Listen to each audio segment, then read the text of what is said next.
Good morning, ladies and gentlemen. Welcome inside the Pittsburgh Curling Club and this final event here of the Penn State Steel Spiel College Curling event at the club level, hosted here at the Pittsburgh Curling Club.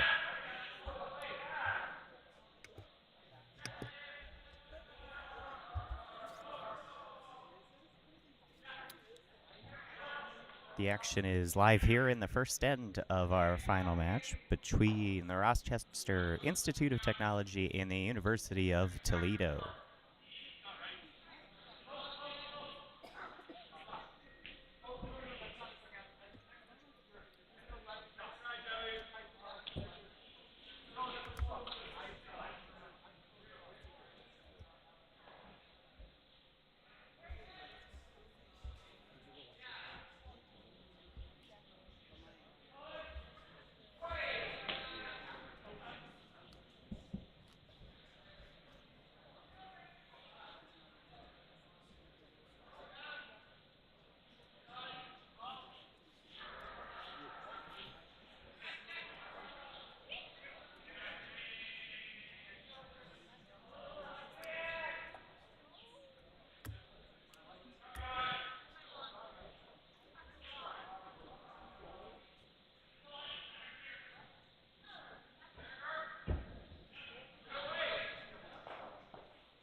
Our team from Rochester has hammer for the first end and is throwing the red stones.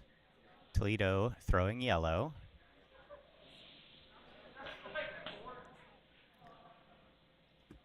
And so far without the hammer, a traditional setup playing to the center for Toledo with 2 rocks on and what's going to end up being 2 guards.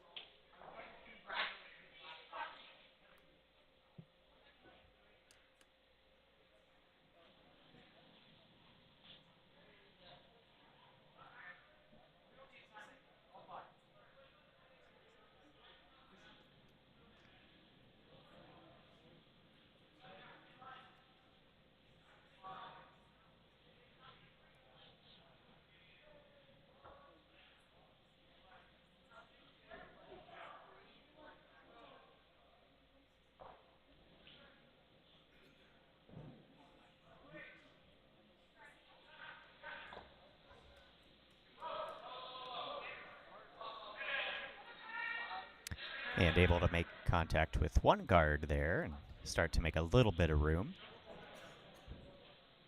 And of course, Toledo happy to replace that guard.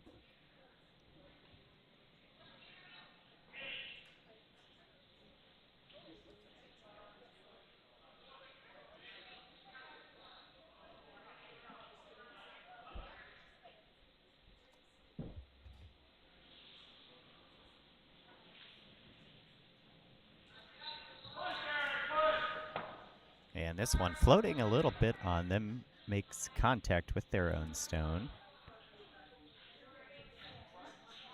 but does the job.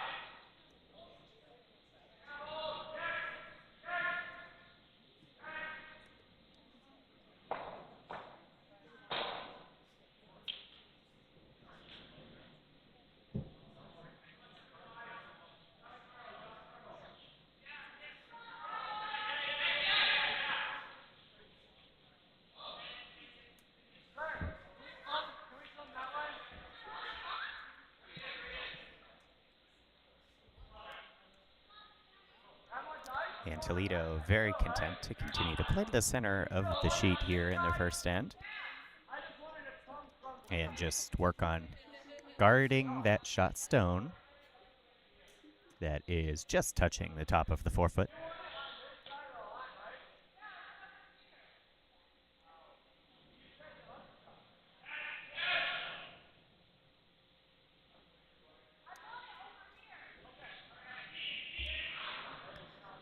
We do have 2 streams going on this morning, so this is our championship event. The consolation games are available on sheets A, C, and D on our second stream.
And I think Rochester was trying to draw there, but unfortunately ends up making things harder for themselves. Another guard blocking access to even more of the house, as Toledo will likely continue to pile up and protect their stone.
And the guard on the way, this one floating a little bit. They wanted it to sort of stop on the center line, but makes contact with the red Rochester stone.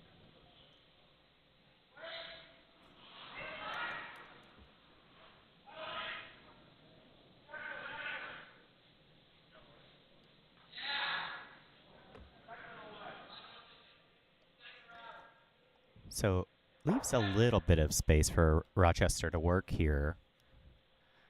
But unfortunately, with that yellow stone for Toledo sitting in the top 4, biting the top 4, I should say, not a lot of space to get shot stone.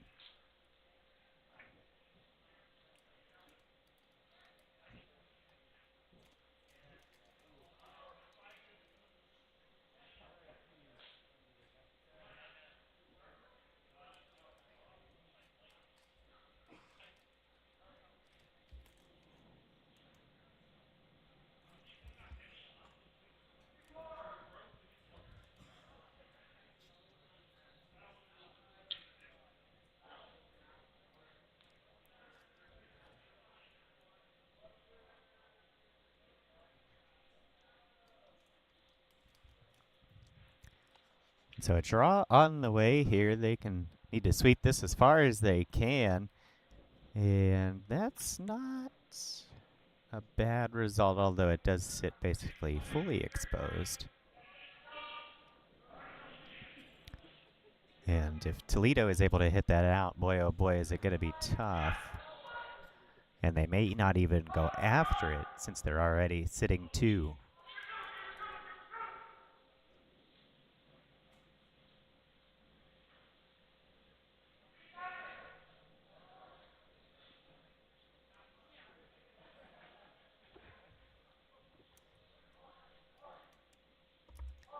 And so electing the more conservative approach here early in the first end, just saying let's throw another guard and protect our 2 stones here. Try to get a nice early steal.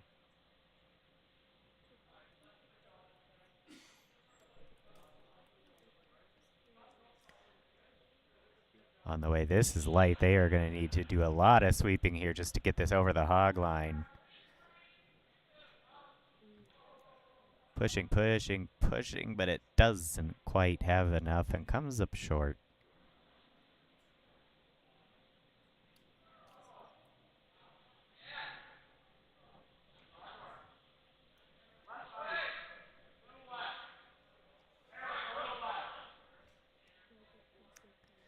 And so now with the final stone of the end, Rochester does have a chance actually to tap their own up and get shot out of all this.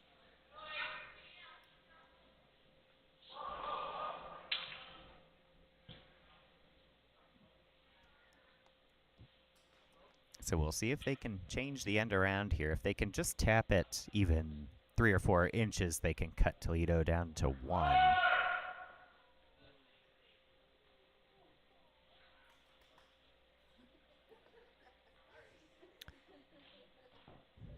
And if they can tap it 2 feet, 3 feet, they'll be shot.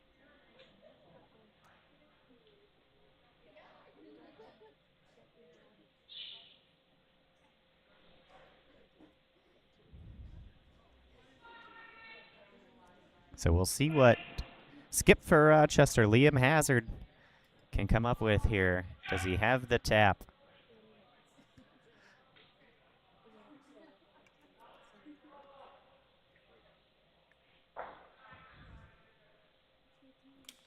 And this one wide all the way, unfortunately, just doesn't curl enough. Makes contact with the guards.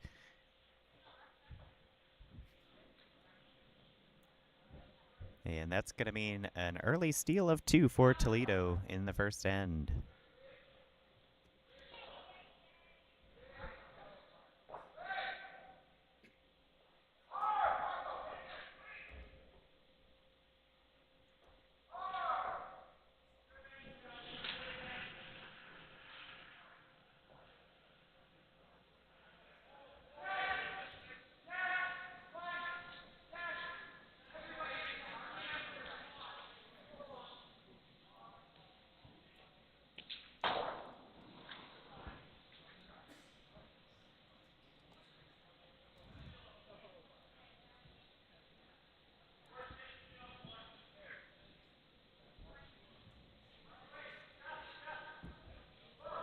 So a well-executed end by Toledo there.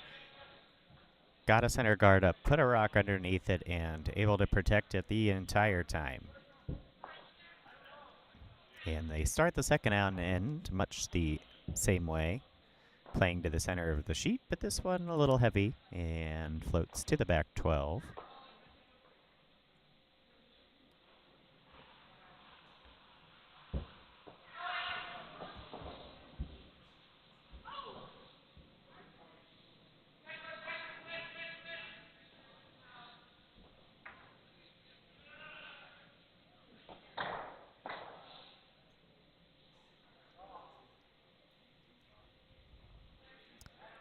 And now Rochester looking to play to the corners.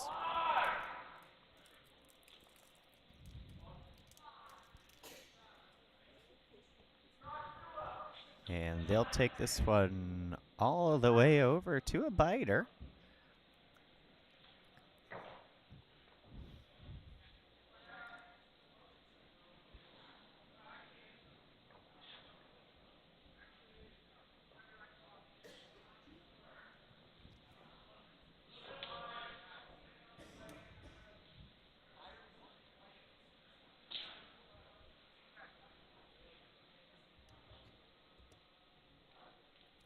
And Toledo just going to ignore that for now and continue the strategy that worked well for them in the first end, and that's play to the middle.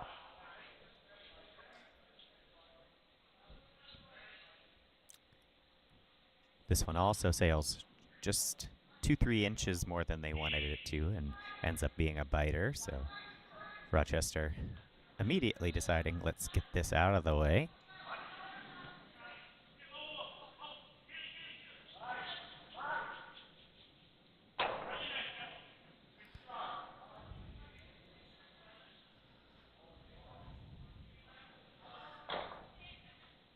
And they will, a very well executed peel there.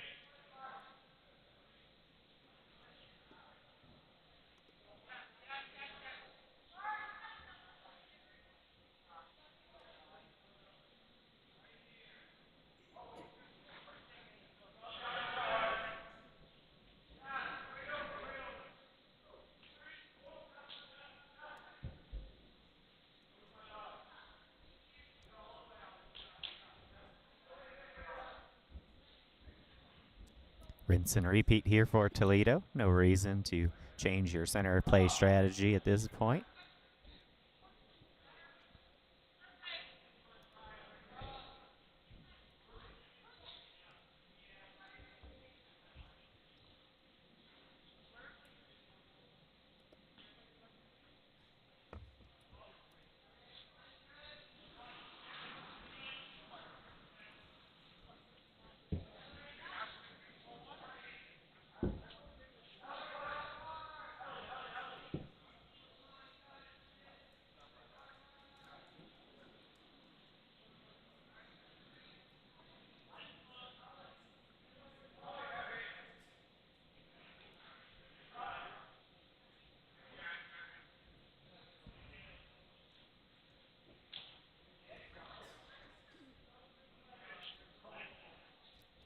And Rochester electing a draw here. This is very heavy and is going to just miss the Toledo stone in the back of the house and see its way right out the back.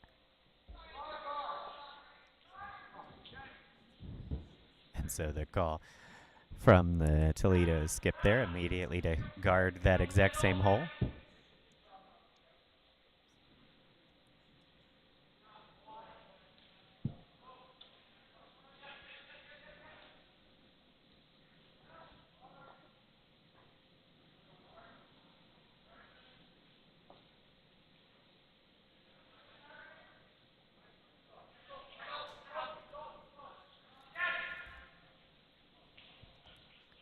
Looks like pretty nice weight on this stone.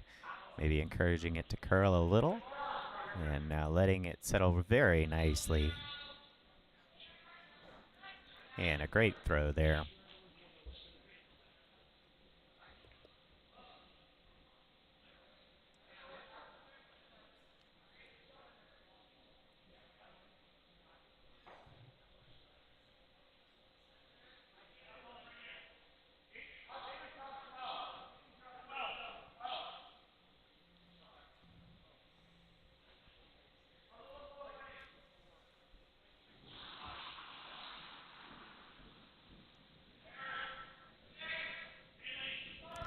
Now Rochester going to elect the draw.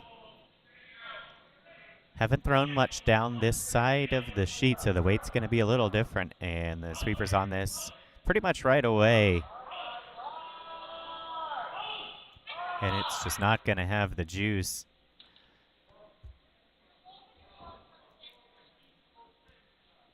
That side of the ice largely unused in the first end and not much action in the second end either, so probably playing a second and a half slower.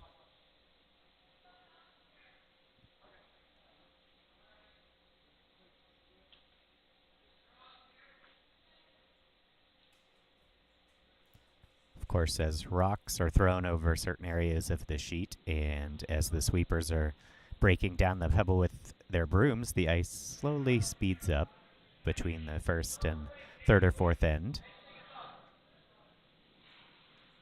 So you always have to be mindful when you haven't thrown a path yet of how different the speed might be.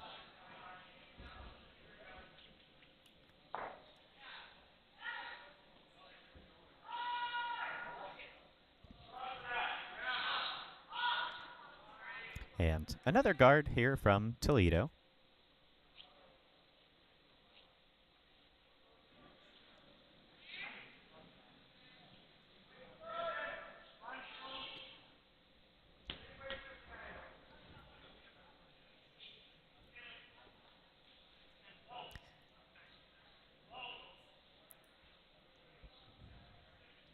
And Rochester deciding, okay, let's go back to the side of the ice we know and see if we can make a raise.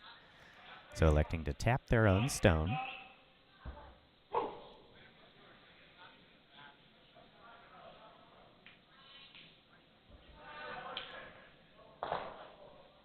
But unfortunately overcurls a little bit and taps yellow instead. And that will leave Toledo sitting 2.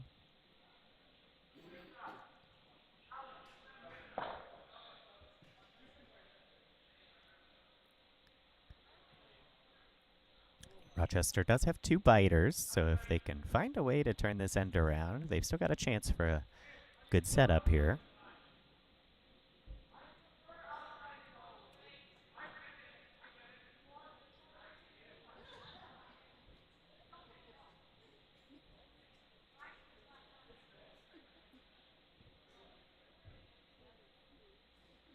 And Toledo just going to continue to throw the guards here, trying to let this one curl a little bit and block that same raise attempt.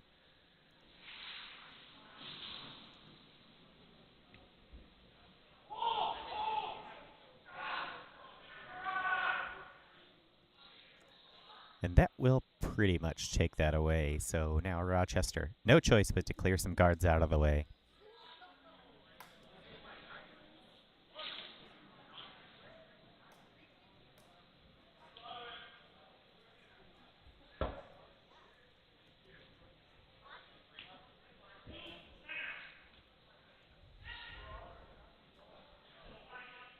And you need to be careful here. You don't really want to just whiff.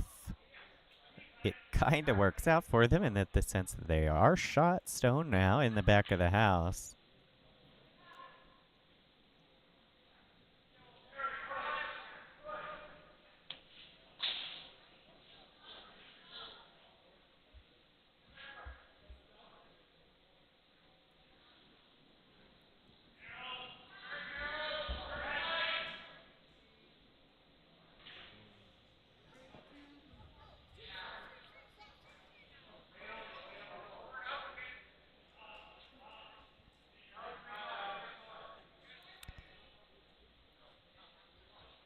And a little bit of discussion here from Toledo, but looks like they're electing the raise.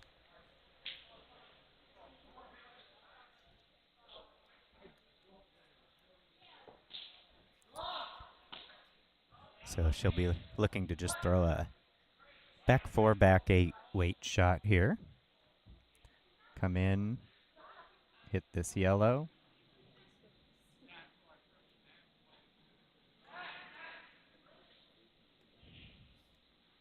And then send this yellow up.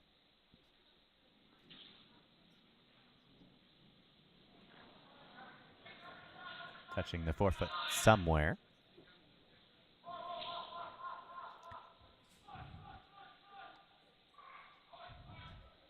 So it's on the way. This certainly not back 8, back 4 weight. And it's just going to end up as a guard.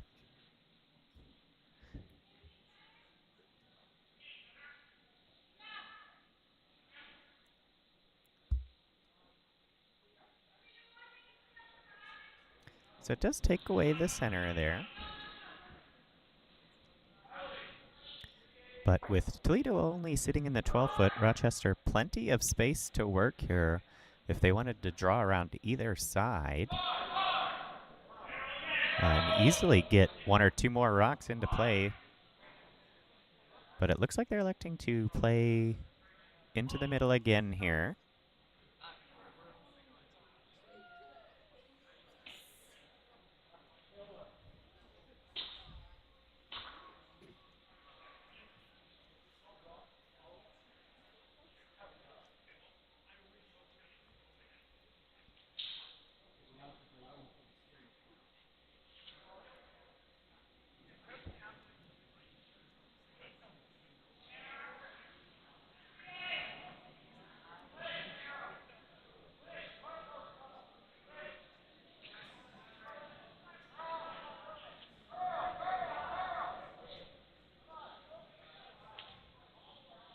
And so they're going to elect to make a peel. The risk here is you might take right back on your red, and that's exactly what they do.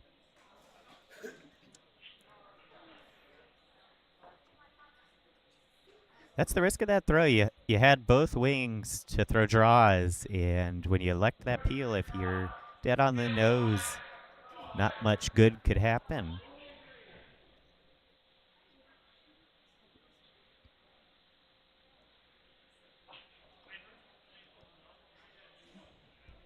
And unfortunately, flips the end a little bit, and a chance that 2 or 3 Rochester might have had. Gonna be tough now just to get one.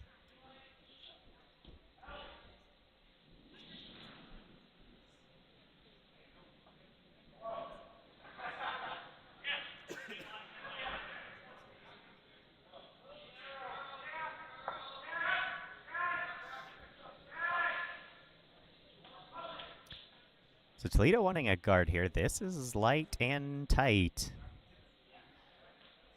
So sweeping it, even if they get it over, it's not really going to be in a spot where it changes Rochester's strategy.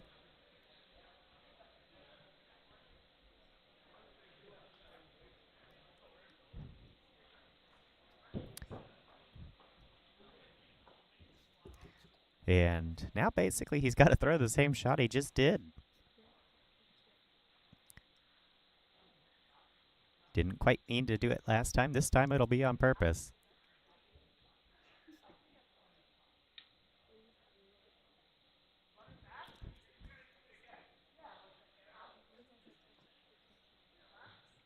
Looking to make contact with this red just ever so slightly off its nose.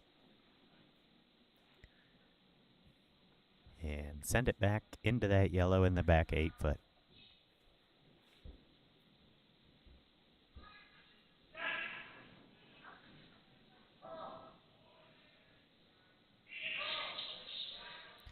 So here we go. The throw's on the way. This much lighter, much lighter.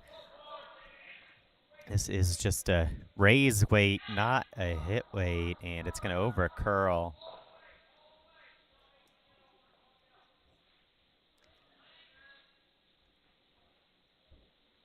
And that will lead to another steal of 2 by Toledo.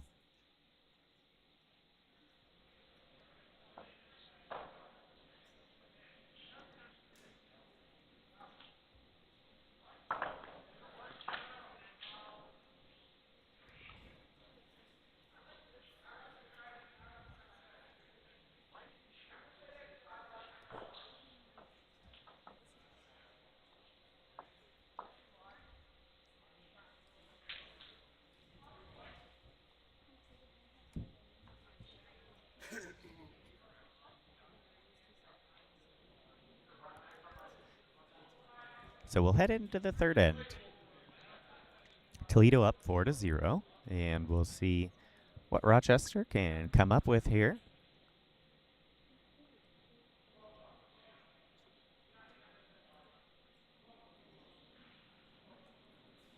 By no means out of it early in this game. These type of competitions, the score can swing pretty wildly in any given end, so Rochester just needs to reset a little bit.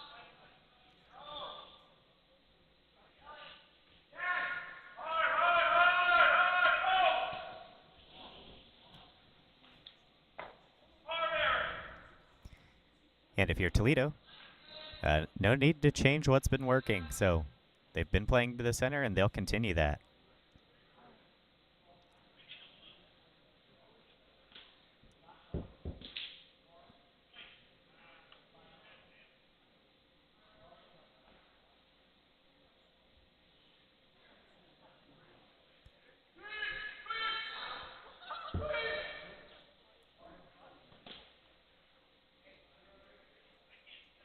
This stone just misses making contact with that Toledo guard, and unfortunately a little heavy and sails right on through.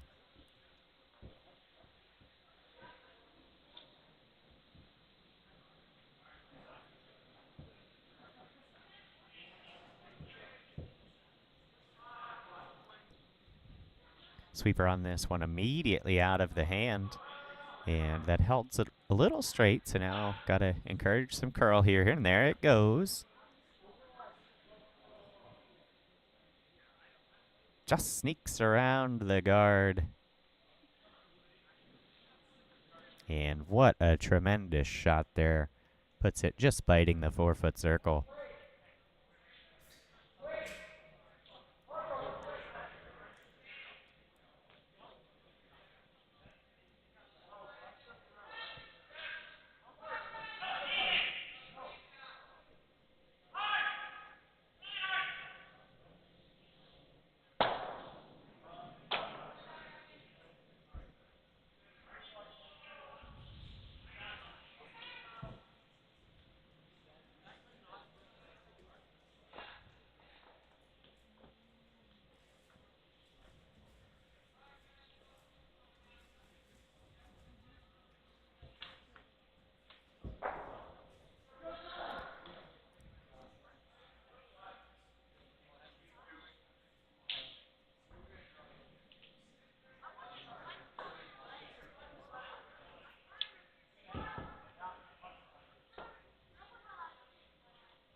And so another guard on the way from Toledo, and it does its job there.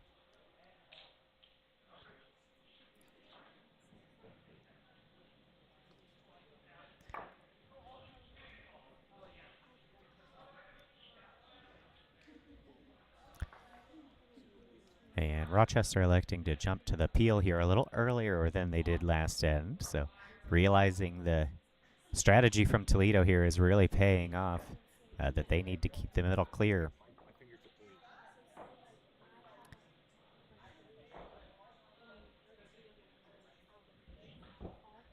So the call was for peel. This is more of a board weight hit here. So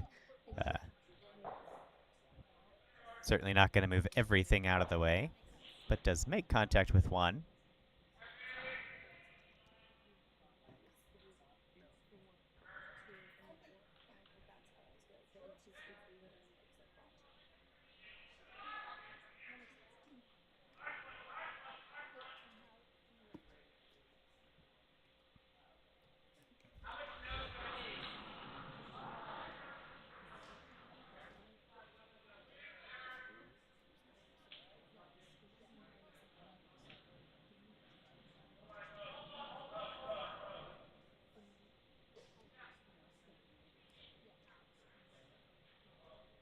You'll notice Toledo just playing as a 3-person team, so the lead and the vice each throwing 3 stones apiece.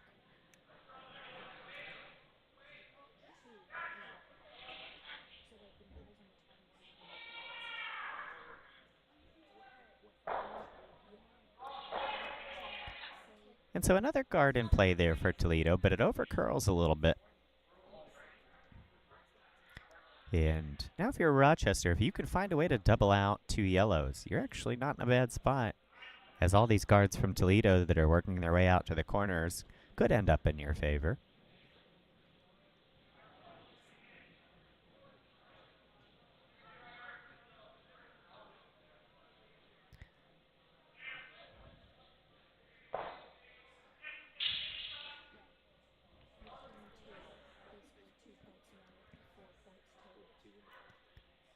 And so they do make contact with 1 yellow stone there.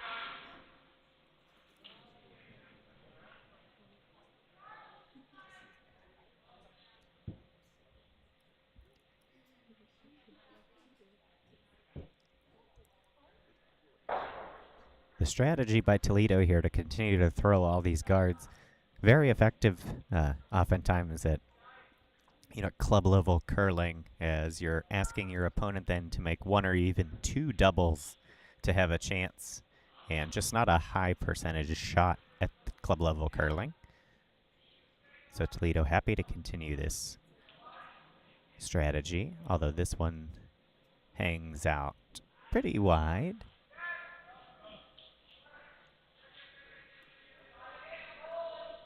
So not really what you want if you're Toledo there, as you can leave Rochester a chance to hit and roll behind that corner guard.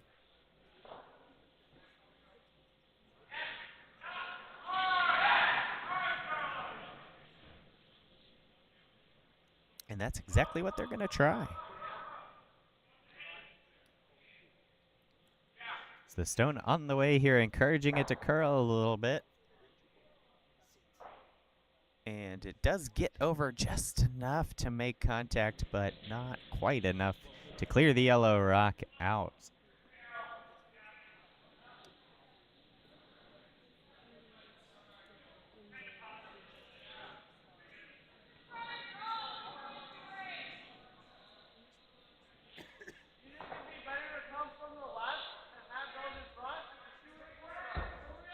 So Toledo skips saying, I don't care if we draw, I don't care if we raise.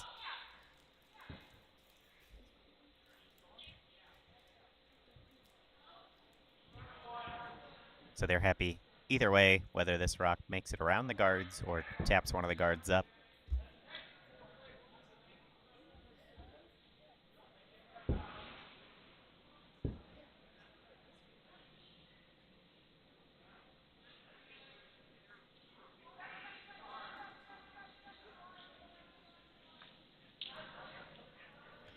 This is going to be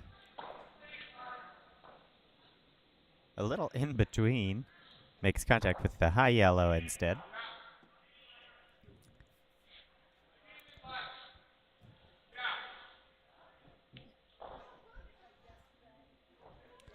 So really, still, if you're Rochester, this end is not setting up too badly for you if you can find a way into the house here.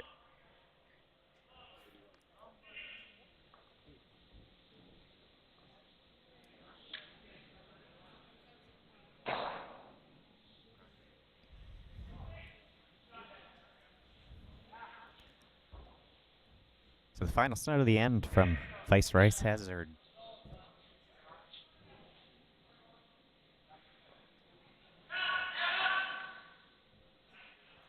And it will overcurl onto the yellows. And does tap another Toledo stone up onto a biter.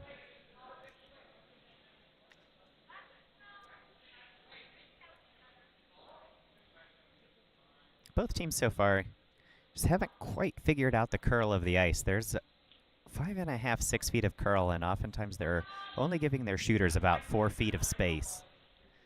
And so that's why you're seeing a lot of crashes on guards so far.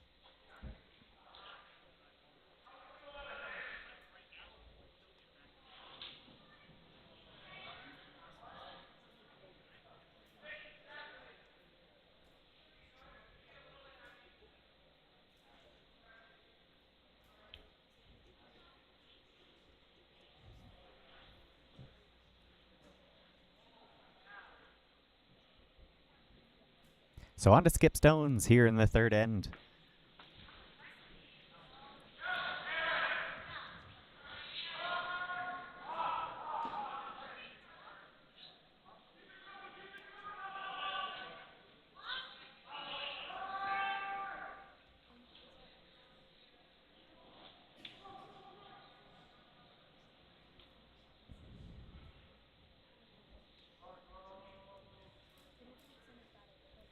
And Toledo says, we are absolutely not changing course here.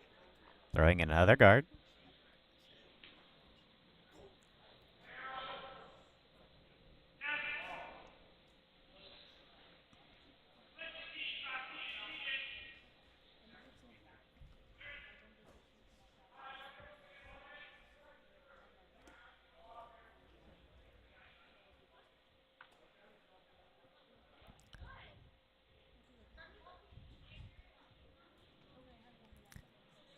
So we'll see if Rochester wants to try and go after that back yellow and sort of nose it and sit there and force Toledo to throw a hit, or if they just want to draw. Still, by all means, a chance at 2 here.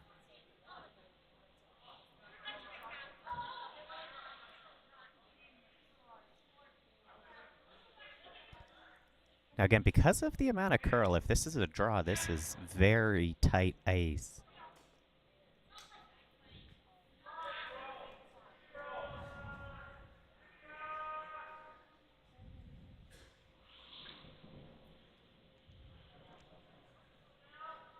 And again, you can see this over curling.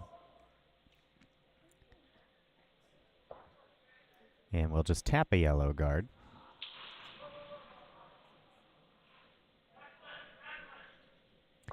So with where those two guards were, you can see he had his broom right about here. Probably needed to be almost out to the edge of the sheet if you wanted a chance to make it around that tight guard there.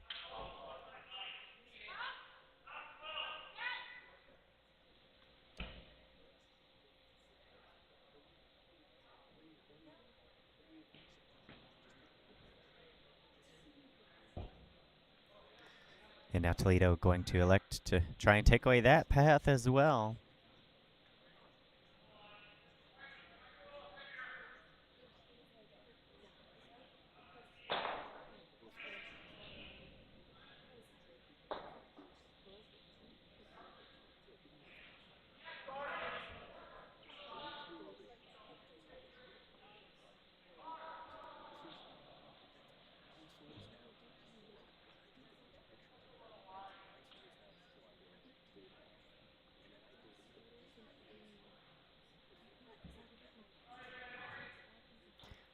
And another guard on the way.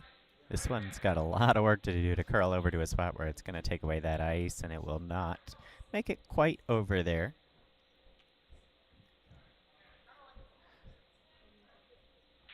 So Rochester could certainly throw just a lightweight hit and stick on that back yellow for their one, or a draw here.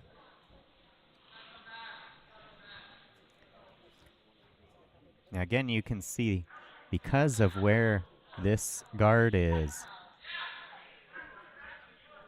to get around there, the ice needs to be almost off the sheet.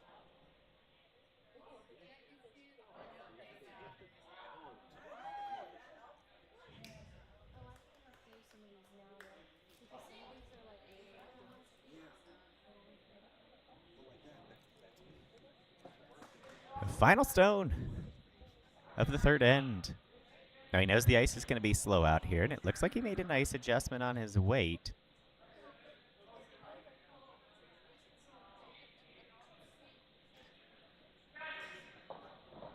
I think you got to in off your own, and he does. Does he have the weight to get it over for shot stone? Yes, he does. And so they'll make the in-off, score their 1 point. Rochester gets on the board.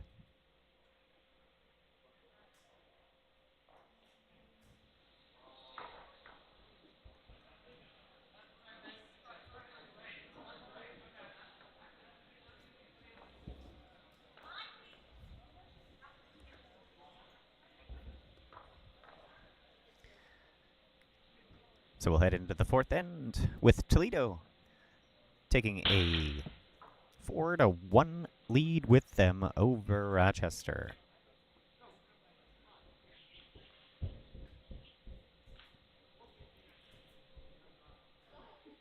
And that was an important end for Rochester there, just to get at least something on the board, stop the bleeding a little bit. And now we'll see what Toledo elects to do. This will be the first end they've played with hammer. And so we'll see if Rochester can execute the center guard strategy as well as Toledo has. Unfortunately, this first stone looks like it's going to come up short. 3 sweepers on it. They'll get it back to the center line, but not across the hog line.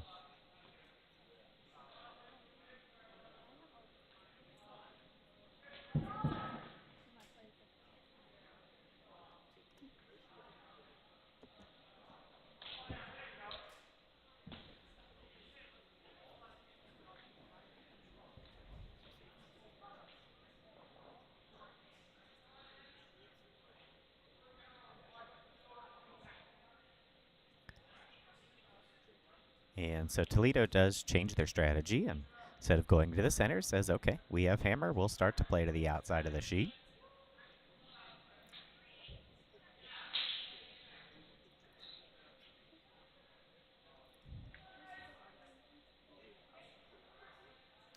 Kind of caught in between there, though. That one just didn't quite curl enough. And that will leave Rochester the chance to throw a center line guard again.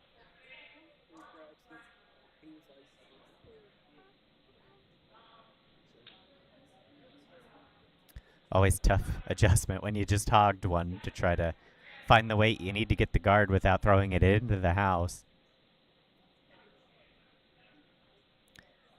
We'll see if he made the adjustment here. And this will just go a little bit heavy into the 4-foot circle.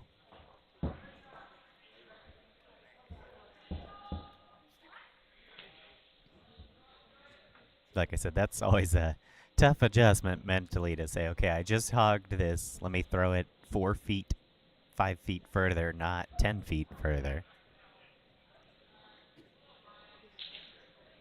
And Toledo will immediately elect for the hit. But this one sails a little wide on them.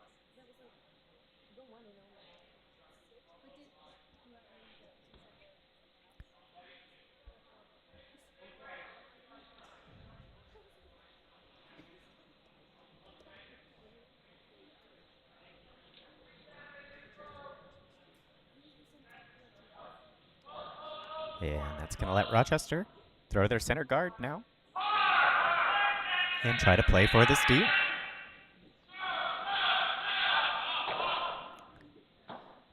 A reminder for you as you hear the shouting coming from other parts of the curling club. We do have 2 streams today, so this is the main event final for the championship of the Penn State Steel Spiel, but the consolation games can be seen on sheets A, C, and D on our second stream. And so this stone here tight immediately out of the hand of the thrower, and it's going to overcurl on top of the yellow guard.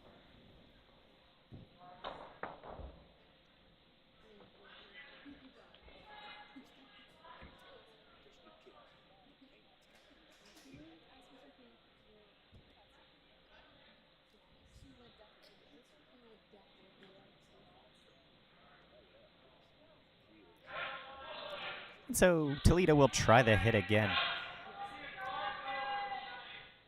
Now, need to be mindful on this one. This is not wide, so he's encouraging it to curl. You don't want to over curl it.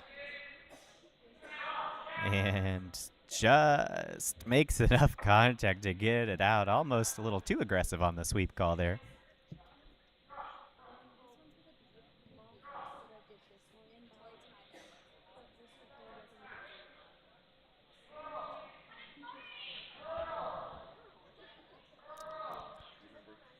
And so now those 2 high guards that are kind of caught in between, only guarding sort of the edge of the 4-foot circle, Rochester says, okay, we can maybe just use those as our guards instead.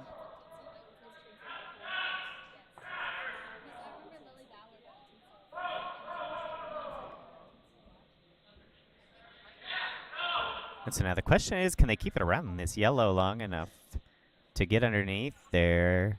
And they will, and that's going to be a great throw, pushing it over under the guards.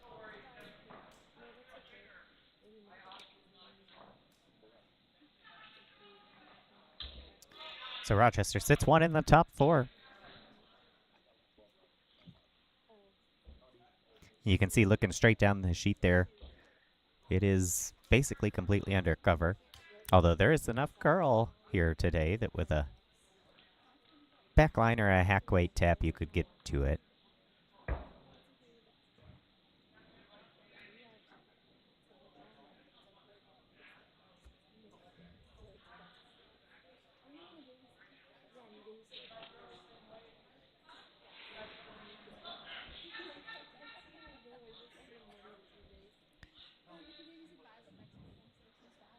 And pushing this over all the way, trying to get right on top of that red stone, and they will make contact with it, push it out into the 8-foot.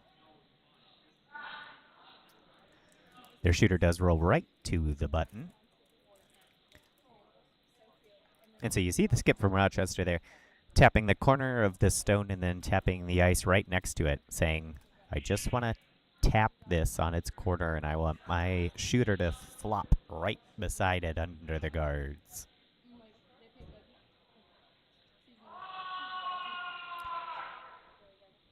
Now, sweeper's on this immediately, and they're calling for hard.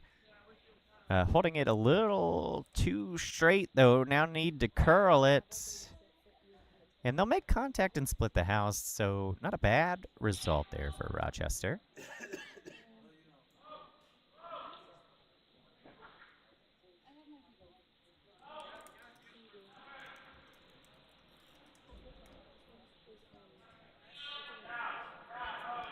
Usually the hammer team likes to split the house, but sometimes if you're the non-hammer team, depending on how the end is unfolding, it can sort of work in your favor to split the house and potentially force the other team to one.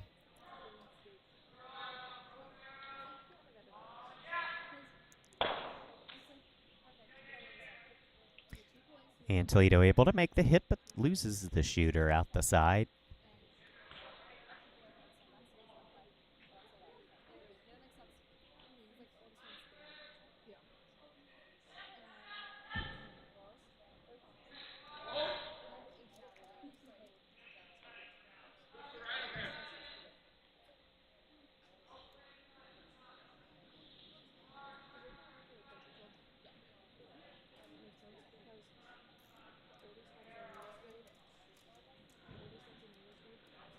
And Rochester going to attempt the draw again. Now this one is tight. And it's going to hit the guards or maybe curl past them. It is going to make contact with their center guard. And just rolls over.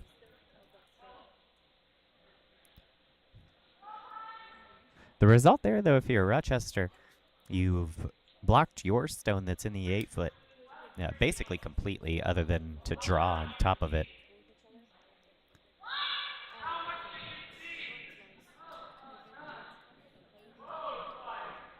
So you're forcing Toledo's hand here a little bit to either move the guards around or draw underneath.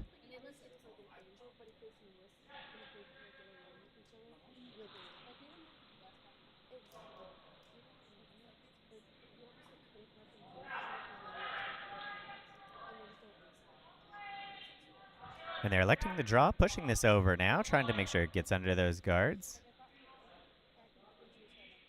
This is looking very nice if the weight settles down.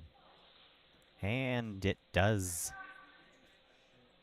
Right under Mr. Magneto's foot.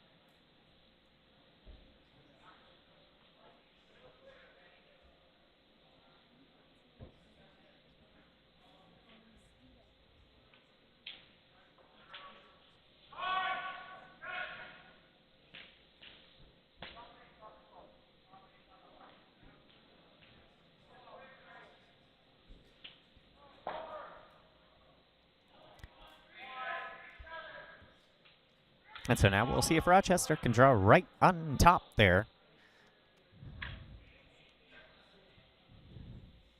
Now this is heavy, so it's going to be more of a tap. And can they push it over to make contact with the yellow? No, they can't. So sails on by, and just like that, the end is switched a little bit over in favor of Toledo.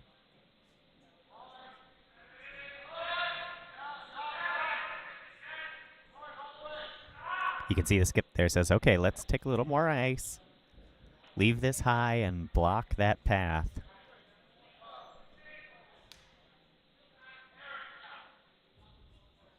So she's saying, okay, if we can put a rock somewhere in this area,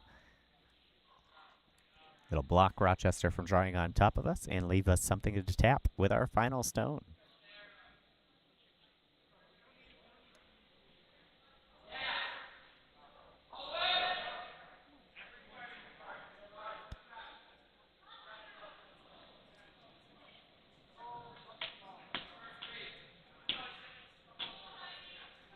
So again, looking for this stone to end somewhere around the top 12, blocking access to their shot stone. Sailing a little now. You want to be careful here. You don't want to set Rochester up for a double. And this is going to sail all the way into the back 8.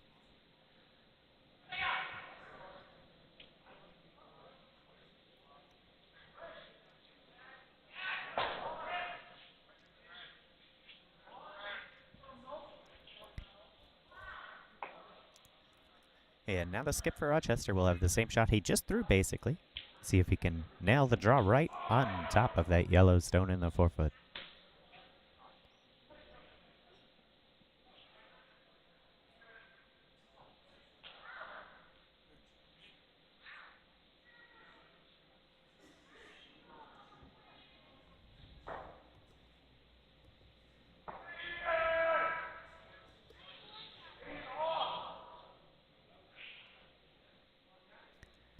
This over curling onto the guards.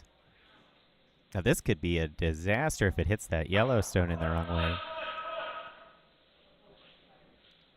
Not much of consequence there, though. And that will leave Toledo a pretty wide open draw for 2.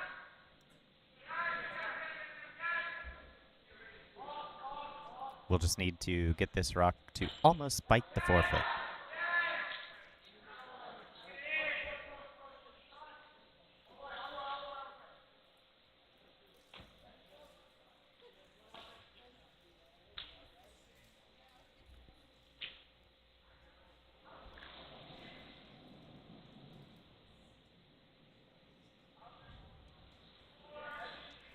Stone on the way.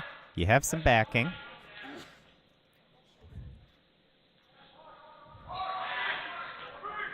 Looks like it's got plenty of weight.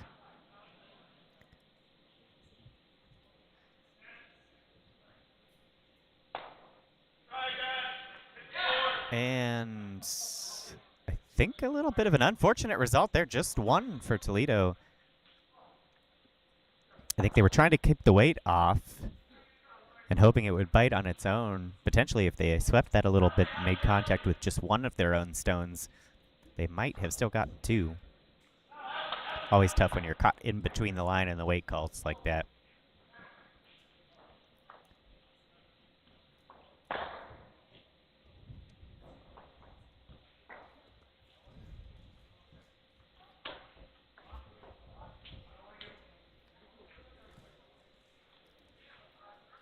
But a score of 1 either way, and halfway through this game, Toledo has a 5-1 lead over Rochester.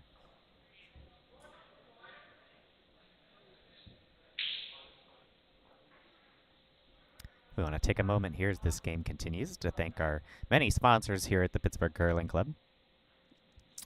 Curling today and throughout our 2025-2026 Bond Spiel season is brought to you by K&J Magnetics, Purvis Brothers Incorporated, Advent Communication Systems, and UPMC Sports Medicine.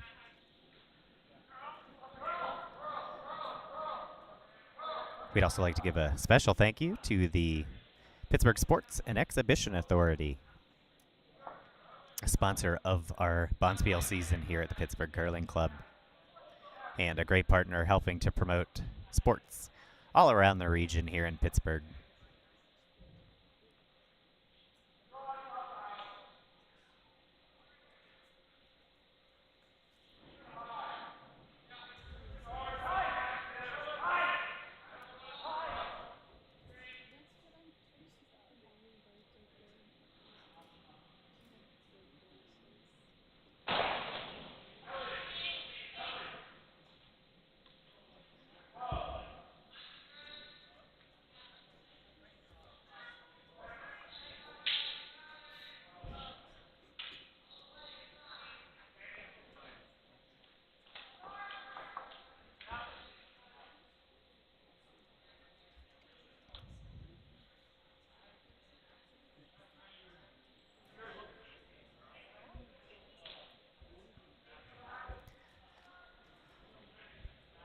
So we'll see what Rochester can come up with here in the 5th end.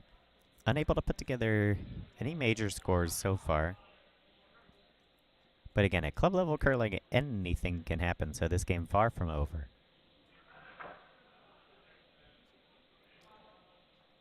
And Toledo now back without Hammer, electing to return to their play to the center strategy.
So Toledo here electing to try and draw behind those two guards.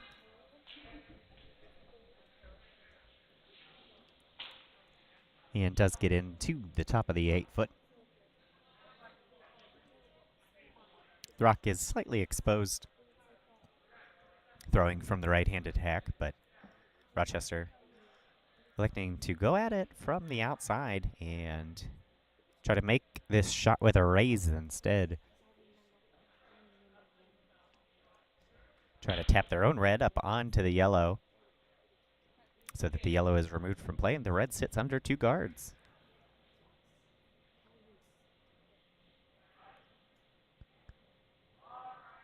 So the stone's on the way here. We'll see if they can find the angle.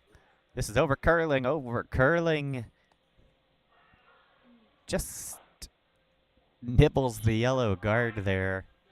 Makes contact with their own stone instead and pushes it out wide into the 8-foot.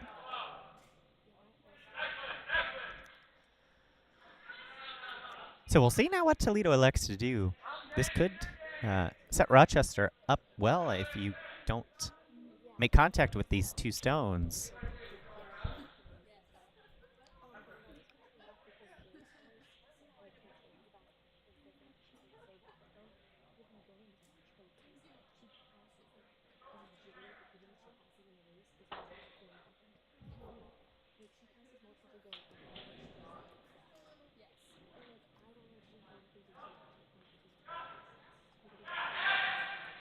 Throwing the inside out hit here and immediately on the sweep.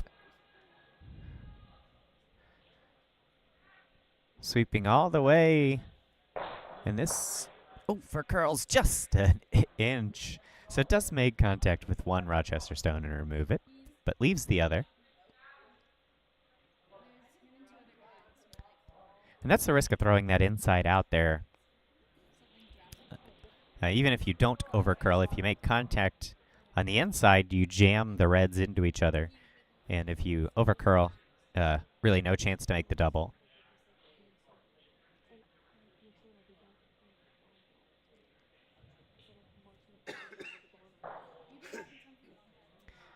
So now Rochester looks like they're electing to remove the guard here.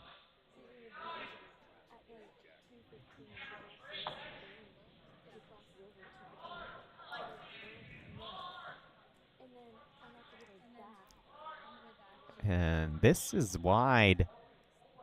Not going to make contact with the guard. Not going to curl enough to make contact with shot stone.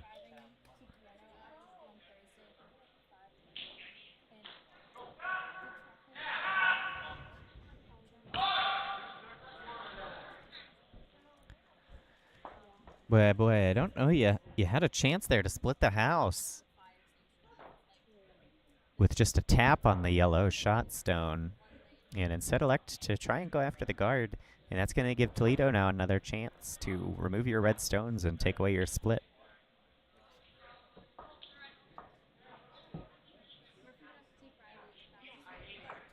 So again, throwing the inside out.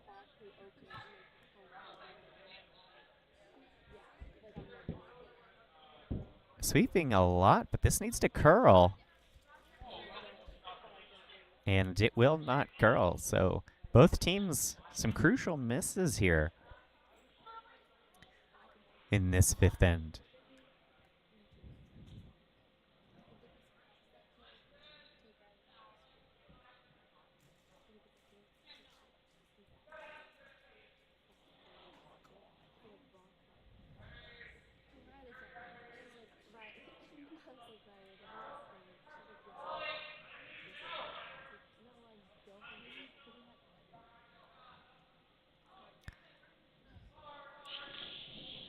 And now it looks like Rochester is going to adjust strategy and try to make a bump on that yellow shot stone. Now this needs to be light though, and it is anything but that. So throws almost a control weight hit and will sail on by.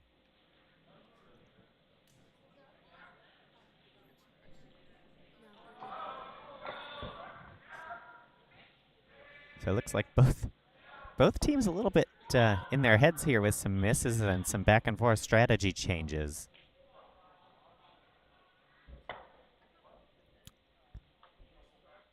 Toledo now electing to leave the Rochester stone alone.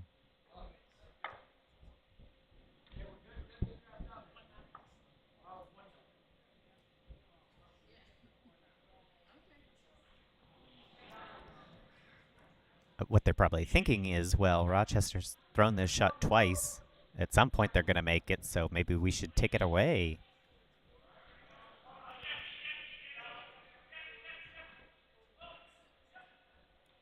But Rochester can make this shot from both directions.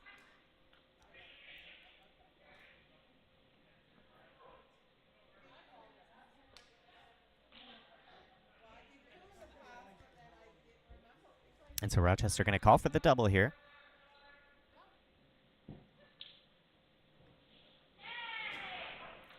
Try to catch this top yellow stone basically on its nose, maybe just a hair off. Send it backwards and split these out.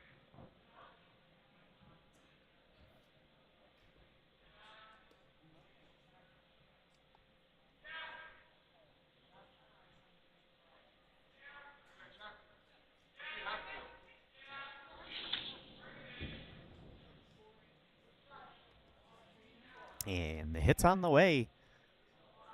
This wide again here, so sweeper on it immediately trying to push. But it's not going to curl that much with that much weight.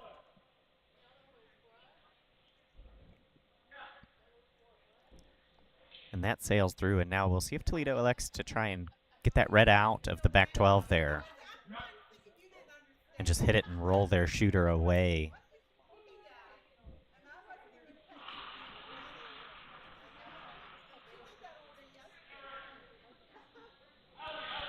And that does look like the call now that they know their shot stone is pretty well protected.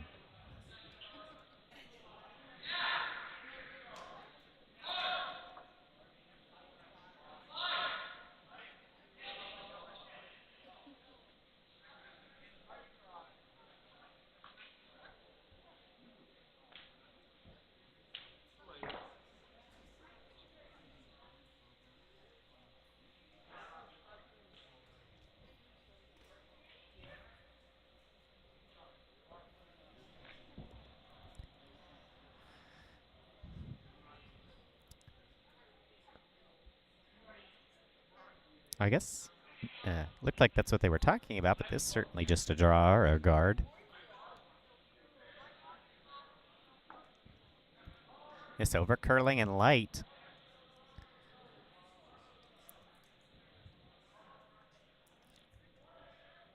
And so again here, if you're Rochester,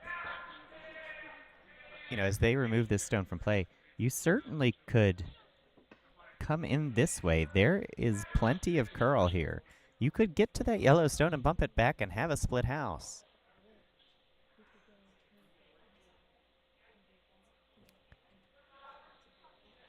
But looks like they're going to elect to try this double one more time.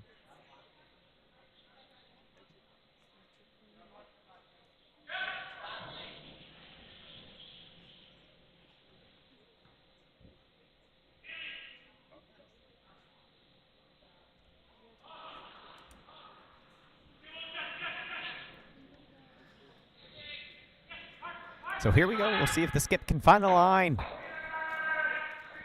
Fires it out of there. A normal weight hit. Sweeping now past the guard. Does it have the line to make the double? Not quite.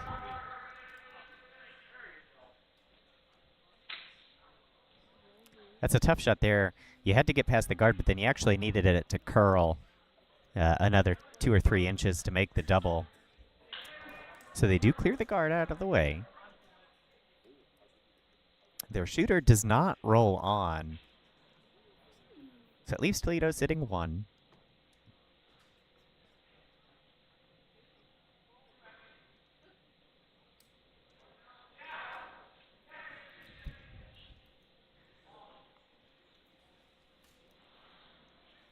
Now again, there is so much curl, and that guard is so high. If Rochester wanted to throw this inside out, they could certainly get to it for 2. And it looks like the skip from Toledo recognized that, so she's saying, all right, we need to take away that heavy weight draw down on top of our own stone there.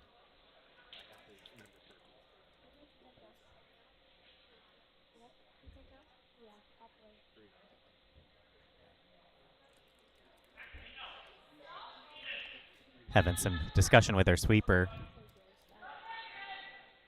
about where exactly they want this rock to stop and what the ice needs to be to accomplish that.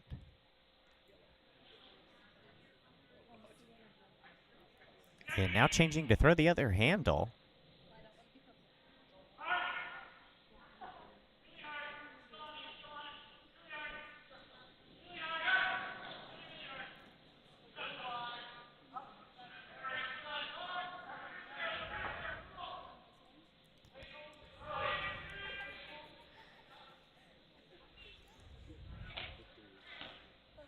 And this is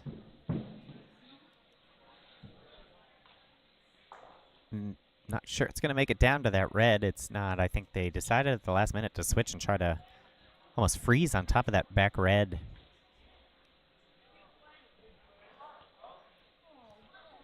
So this does leave Rochester a chance at 2.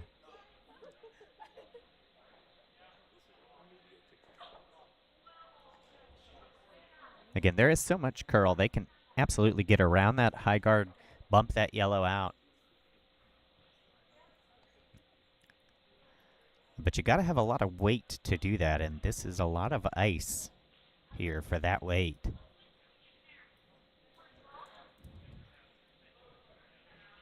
You got to make sure that yellow rock gets fully out of the 12-foot circle to count your second one. So this needs to be almost a hack weight hit, not just a regular draw weight.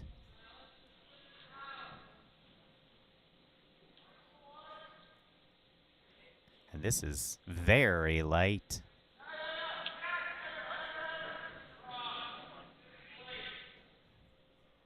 I don't know if it's even going to make the draw, and it's going to land right on top of the yellow, bump it up.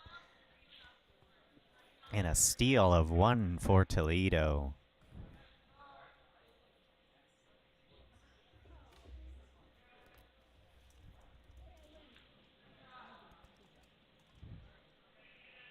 Really not a bad throw there. I think they were just a little indecisive on, exactly whether they were throwing a draw or whether they were throwing a little more aggressive hit, and kind of caught in between. And that leads to a steal of 1 for Toledo. So heading into the 6th end, Toledo with a 6-1 lead over Rochester.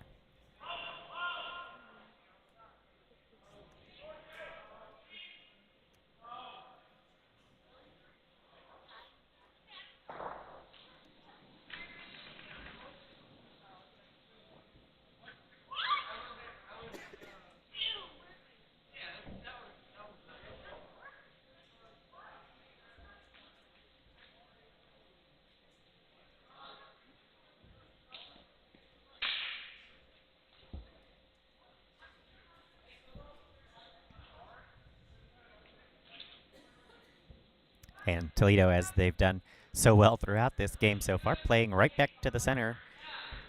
A center line guard up and in place.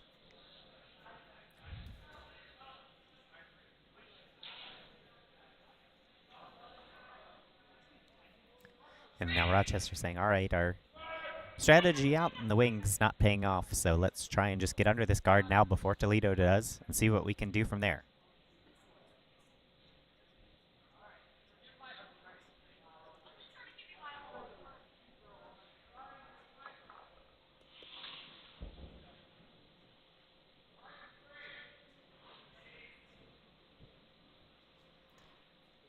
This is good if they can hold the line around the guard, but it will just tap.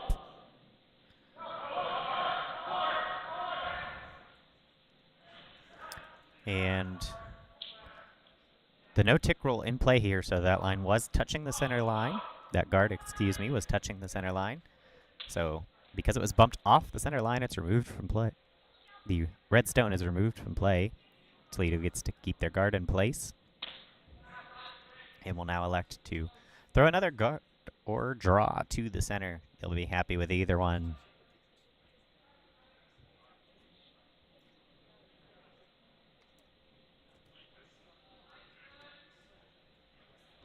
The no-tick rule really making its way down into a lot more competitions at the club level.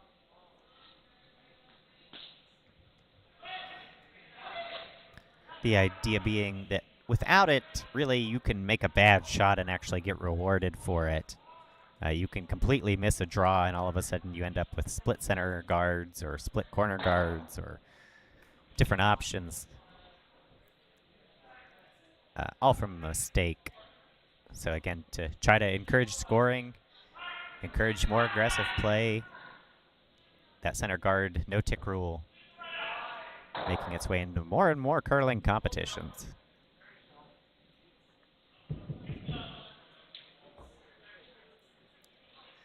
And so Rochester calling for a draw right on top of this yellow stone in the forefoot, but this one gonna come up short. And a high corner guard there.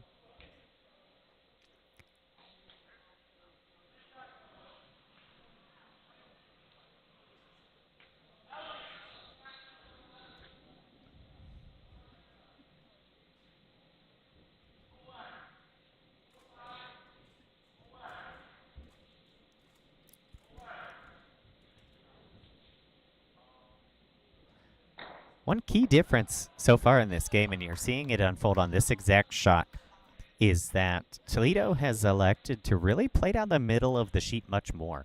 So when they need a center guard or a corner guard, they're throwing it across the center line rather than throw it from the wide side of the sheet. And that has really led to them just having a little more weight control so far than Rochester has throughout this game.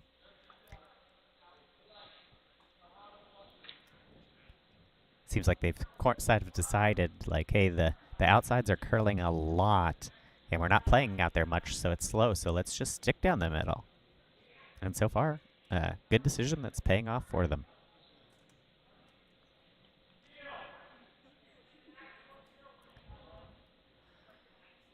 So Rochester will try and remove the yellow guard here. I don't know that this has enough weight. Gonna have to sweep, sweep, sweep, sweep, sweep, and it does just get out the back line.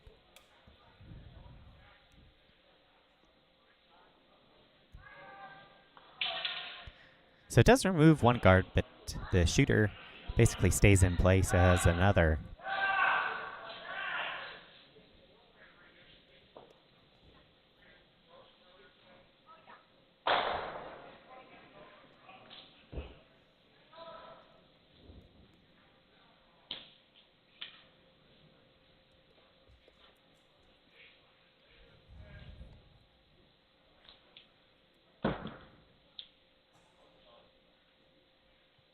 And Toledo will throw the guard again. And now this one is a little heavy and sailing, so now they're saying, all right, well, let's take it over underneath the red guard.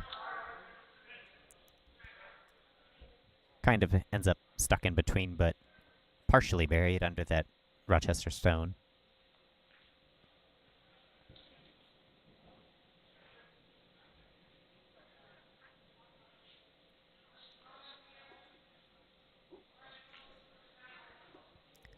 And so another peel on the way.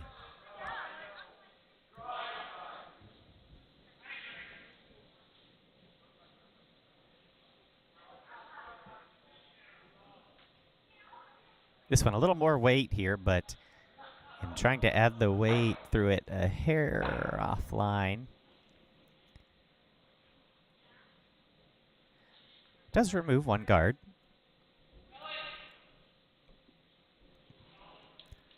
And their own stone bumps into another yellow and taps it out of play, so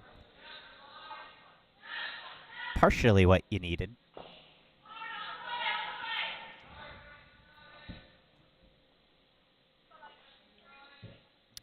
And I mentioned this earlier in the game, the reason this play to the center strategy is often so effective at the club level is you're asking at some point for the team to make a double, maybe even two doubles if you get enough guards in play and in the right spaces, and that's just a low percentage shot in club level curling. So if you can set up multiple doubles, you're going to be in a good spot.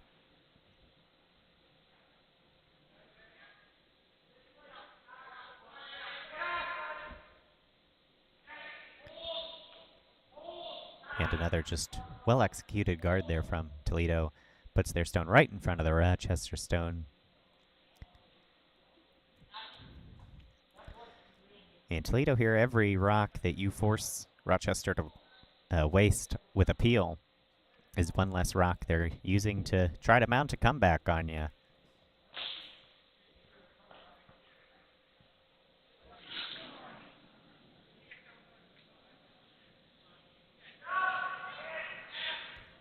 So another takeout on the way here.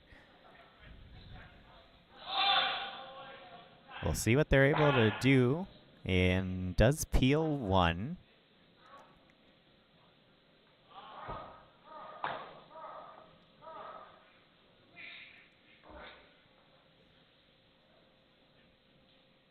The other hard thing about making the double is you have to throw even more weight. So, your control weight shot, pretty unlikely to move a rock 6-8 feet into another rock and move that rock 6 or 8 feet.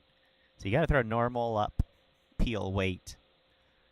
And getting to those sub 9-second throws can be a little on the challenging side.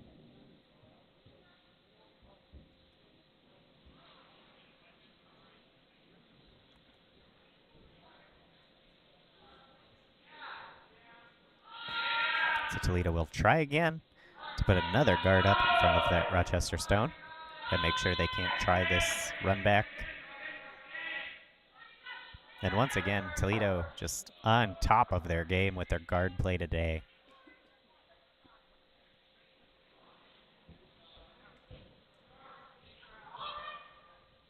Forcing Rochester into yet another peel.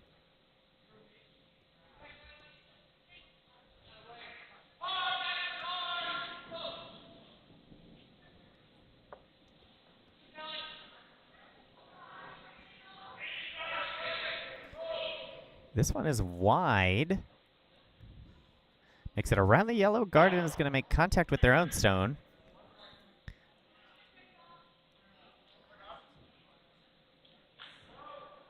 And just an unlucky result there. Good in the sense that you peeled a guard, but you've now taken away any sort of run back option from that stone. And Toledo will throw another one right in its place.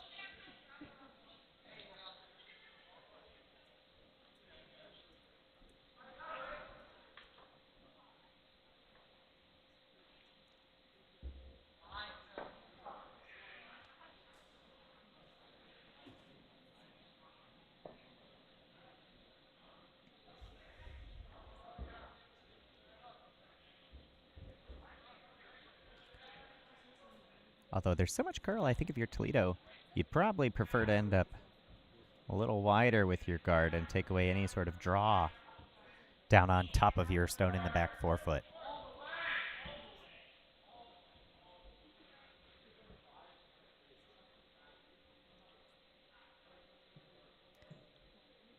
This curling hard and light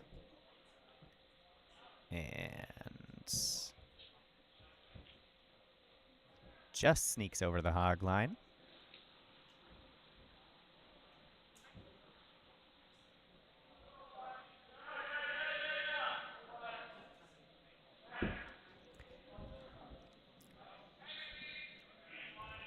Now, certainly, if you're Rochester here, you actually still have a chance at 2.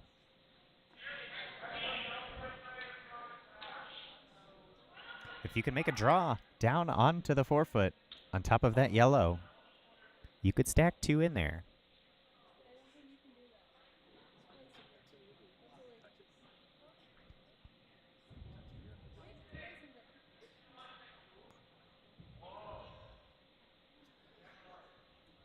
Draws have been hard to come by, though.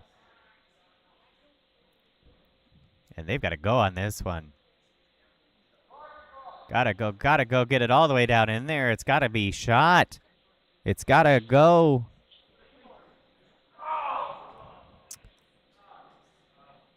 And it will just barely bite the 4-foot, but you needed that to be deeper.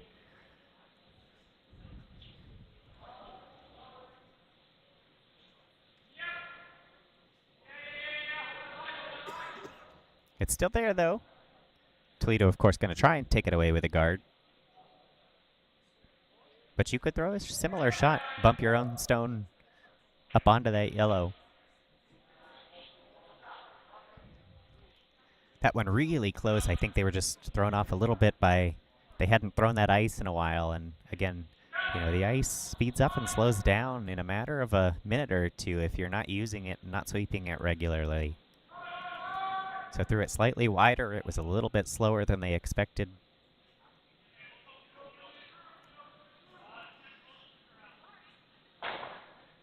And now Toledo just going to elect for that guard. They'll put it in place, and that's going to force the Rochester skip into a hero shot here. So he's got to elect for the raise.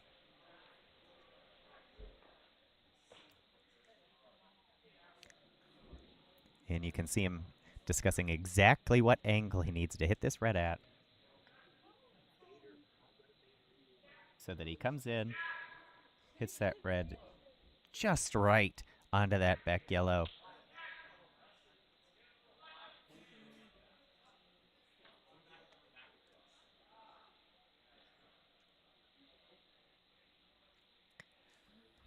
This is a difficult ask, but boy, oh boy, you could get your team right back into this game if you can make it.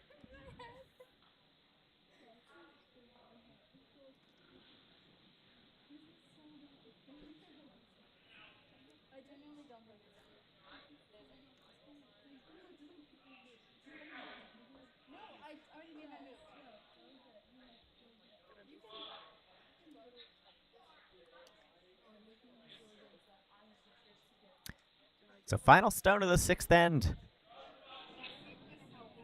Got to make a long run back, and we'll see what they can do here. It's on the way. Calling for a sweep now, a late sweep. This is tight. That was just unfortunately never out there wide enough. And that will be another steal of 1 for Toledo.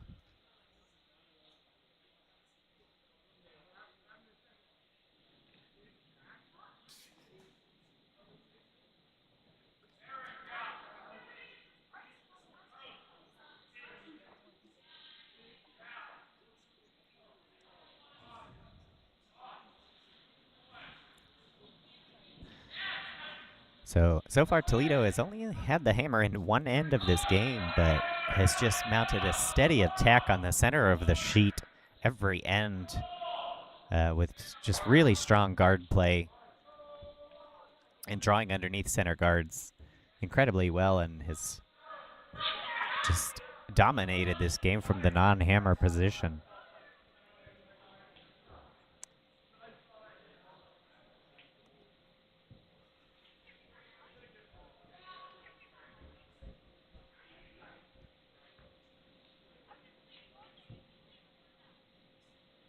Once again, we want to take a moment to recognize all of our sponsors. here at the Pittsburgh Curling Club.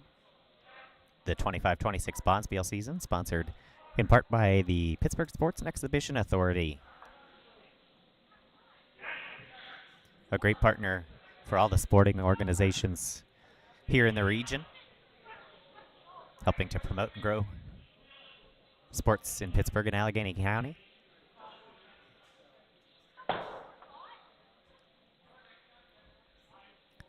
We also want to thank our in-ice sponsors, Advent Communications, the UPMC Sports Medicine Division, K&J Magnetics, and Purvis Brothers Incorporated.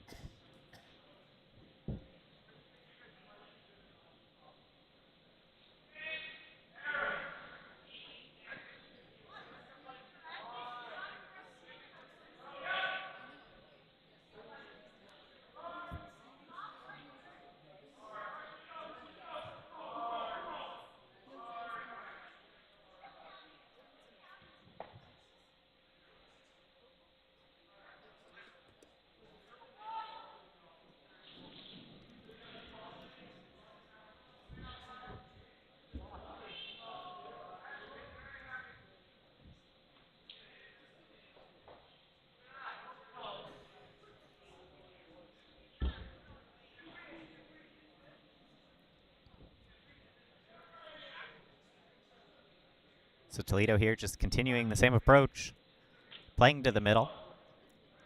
This one a little on the wide side. Sweeper trying to help it start its way over.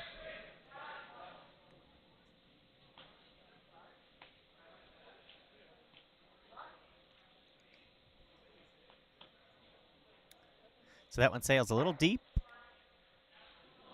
and will leave Rochester a chance at the hit and roll. Really, that's a rare miss, though, from Toledo.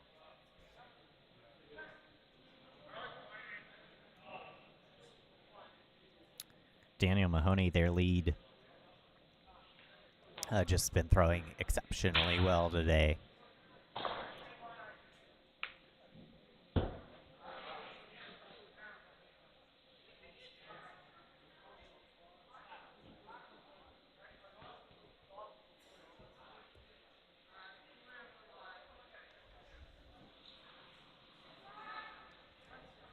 And unfortunately, a miss by Rochester there as well. And now Toledo, as they've done in just about every end, going to elect to throw center guards.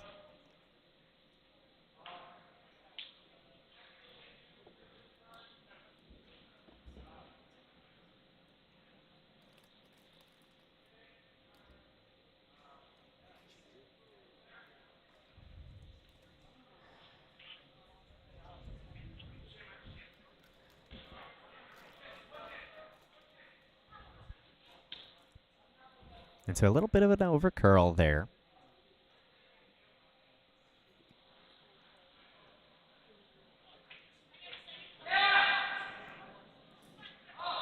And that'll leave Rochester a second attempt at this hit and roll.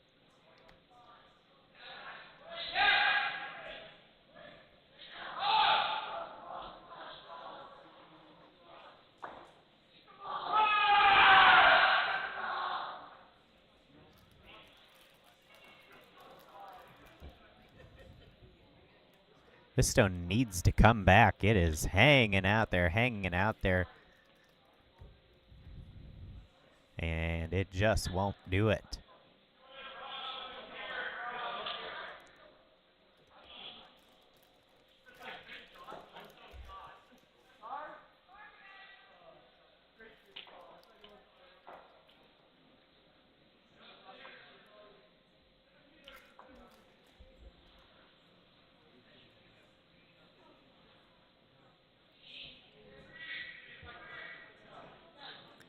And so another guard on the way here from Toledo, taking a little more ice, trying to make sure they really hang out in front of their shot stone.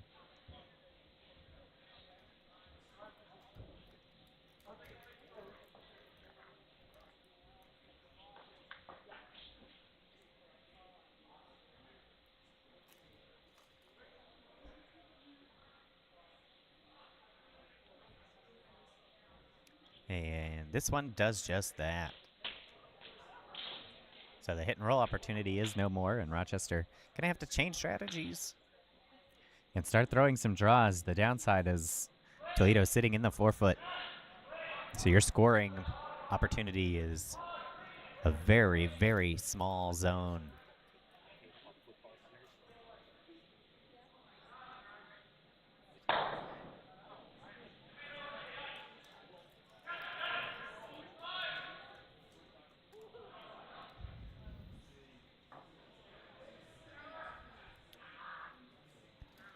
And this one just wide from second Aiden Grassmuck.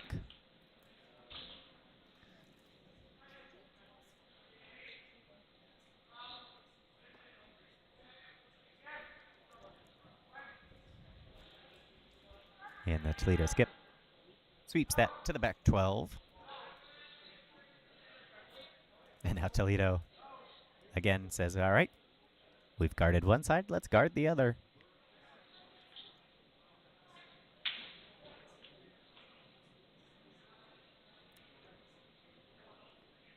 Logan Urbaney, vice for Toledo. This Toledo team, all seniors. And so far that experience showing through here. As the Rochester team actually has more years of curling experience behind them.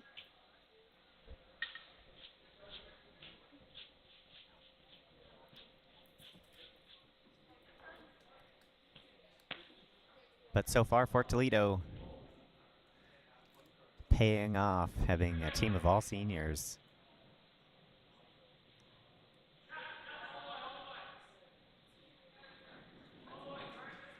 Who have been in this position before.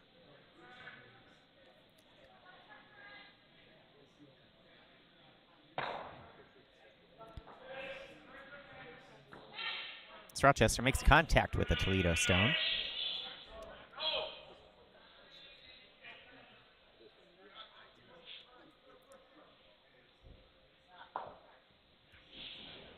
Again, if you're Rochester, you're looking at this end and saying, okay, it's not terrible for us right now. Third or fourth end of this game where they've had a moderate chance, but just couldn't put 2 or 3 shots together in a row.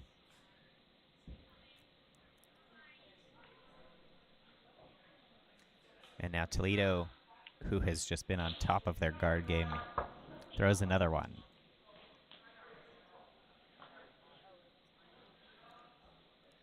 Gets a little bump and takes away the draw path to the center.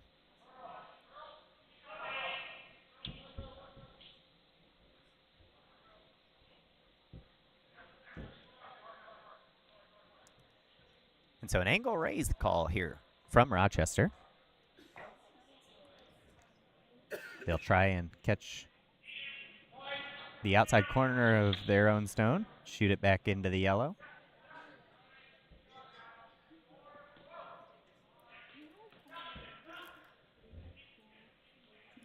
Can they find the angle here to do this? Now, they also need the weight. That's another important aspect of this. They will make contact. Is it the right angle? Yes, it is. A very well executed shot there from Rochester. Gets shot stone, bumps the yellow out into the 8-foot. And now again, this is a chance here, potentially, with their skip stones, to put something together if they can put a few shots together back to back.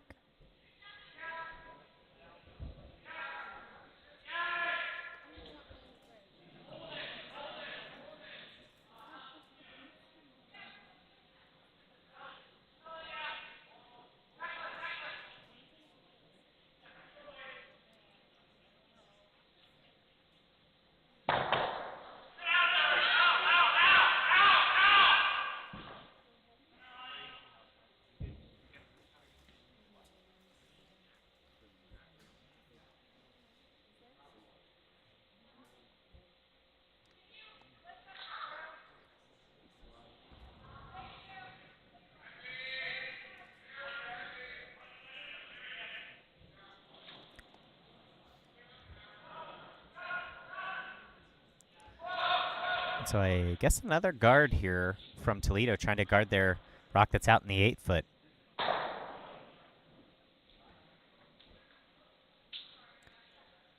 But this is going to over-curl. And even if it gets across the hog line, it won't be protecting that stone.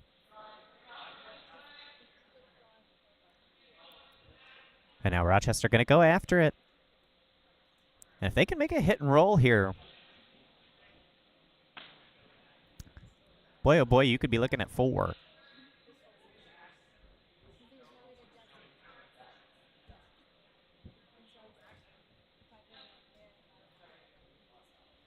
Which I think really you have to get at this point.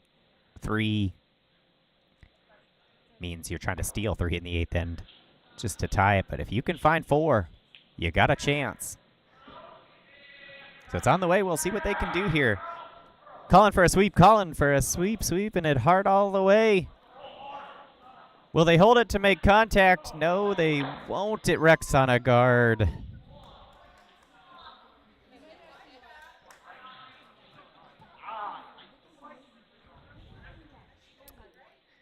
And unfortunate there for Rochester.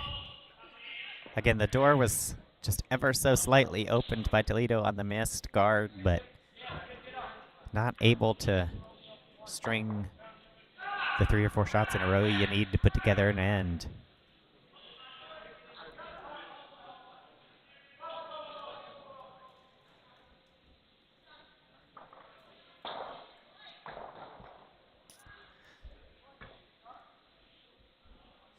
And Toledo now looks like a little bit of discussion.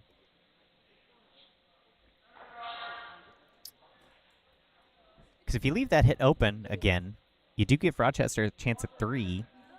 Now you're still up 7-4 if that happens. Or do you draw down on top of the Rochester red and ensure that you cut them to that 1, which essentially ends the game.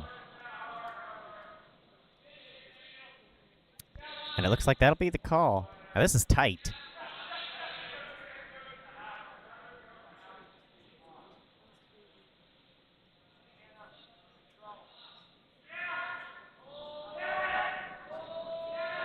I guess he was pushing because it was heavy, and it does just tap the red stone, but out the back.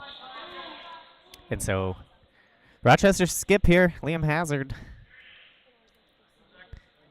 A second attempt to make this hit. Liam, a sophomore at Rochester, but does have 11 years of curling experience behind him.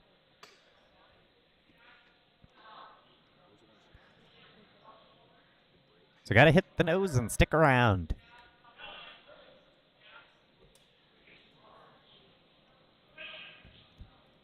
And here we go. It's on the way.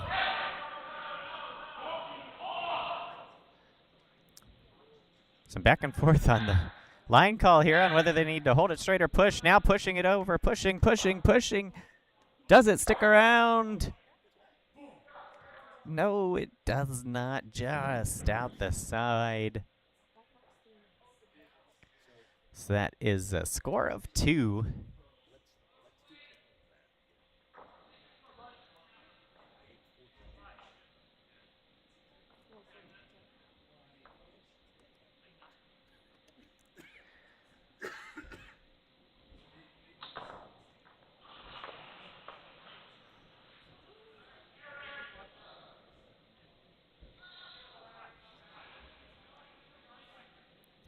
And we'll go to the final end here with the score Toledo 7 and Rochester 3.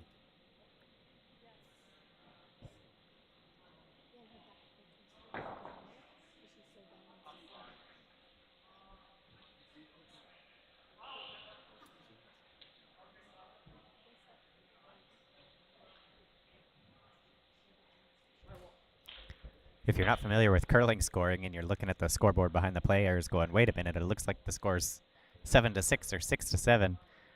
The numbers that the players hang up are the end that was just played the numbers that are permanently down the middle of the scoreboard are the score. So the scoreboard saying that after the 6th end, Toledo had 7 points, and after the 7th end, Rochester has 3.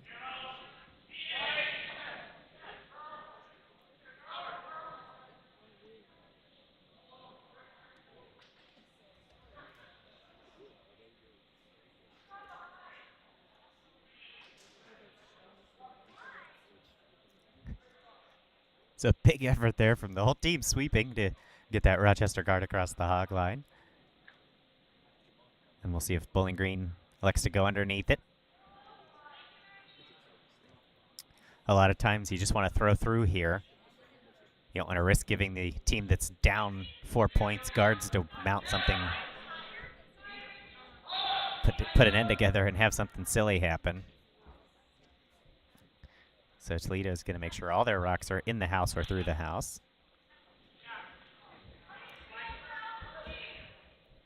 And that's exactly what they do. Can't say enough about this Toledo team, and especially their front end, on how well they've played and executed the guard draw strategy.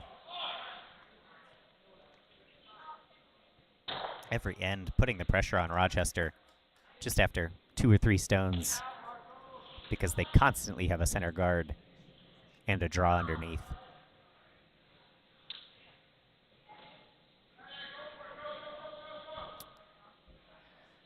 So Rochester now in desperate need of guards, and I think they were trying for a split there, but just misses making contact and heads out the back.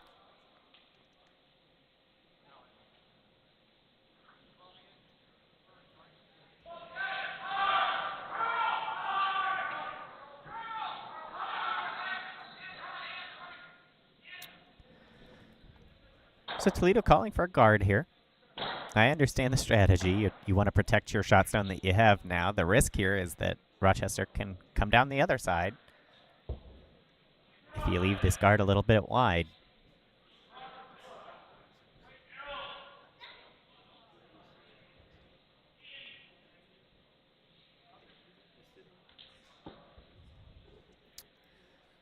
This rock is floating, floating, floating. It's going to end up in the house. Probably down on top of their yellow or very close to it. And, yep, settles in the top 8 foot, a foot away from their own stone.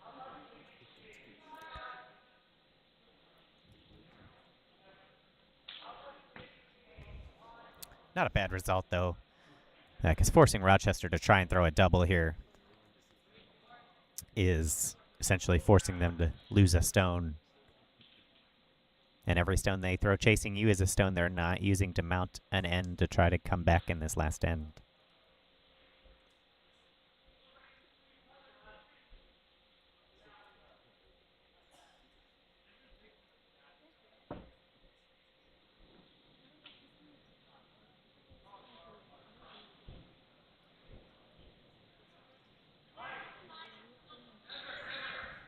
This needs to curl. To make the double, you got to get across the nose of that yellow. It's not going to do that, but it will make contact with it. Unfortunately, not quite enough weight, so both the yellows stick around.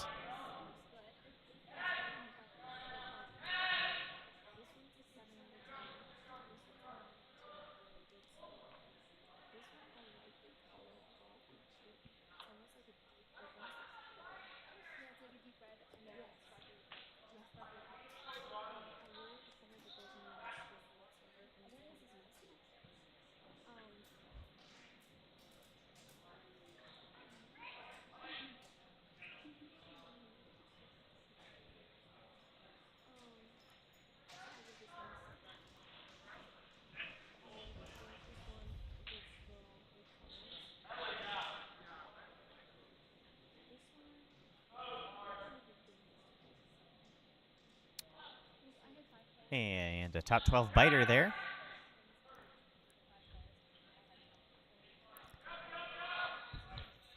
And so Rochester doing exactly what they need to do, which is using that as a guard and going underneath. That's your only option at this point.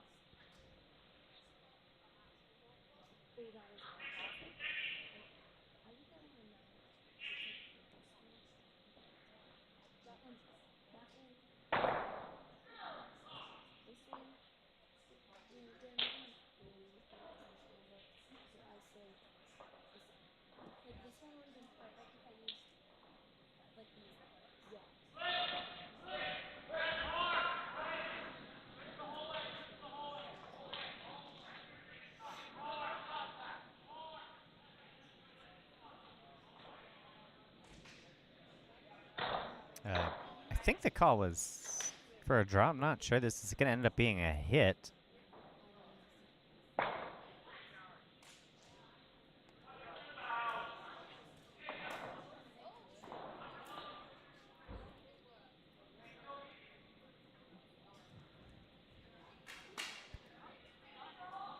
And now Toledo immediately going to go after that stone. It's interesting, again, they call all of their hits inside out.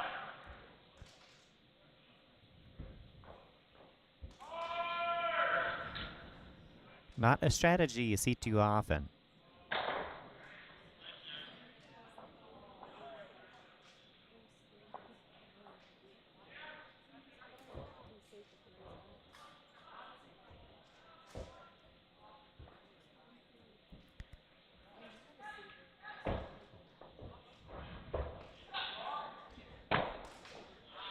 And so they'll make contact. They weren't going to roll there. Throwing that handle, you're never going to roll 4.5 feet back under those guards. Got to come the other way at that stone if you want that big of a roll.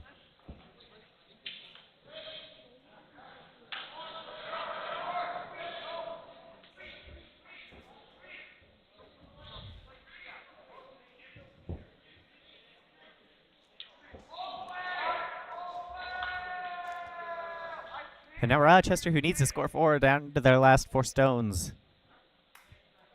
So you got to have a draw here.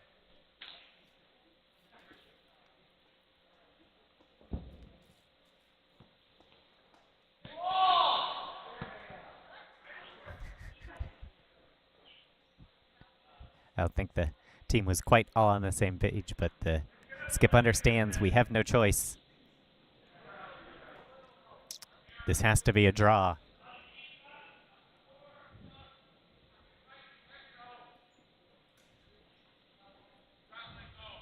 This is heavy. Heavy, heavy, heavy.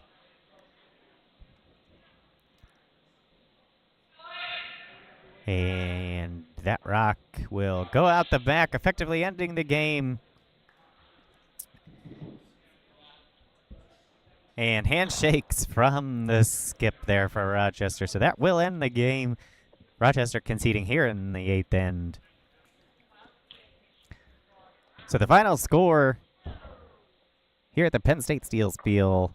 Toledo, your champions, 7-3 over the Rochester Institute of Technology.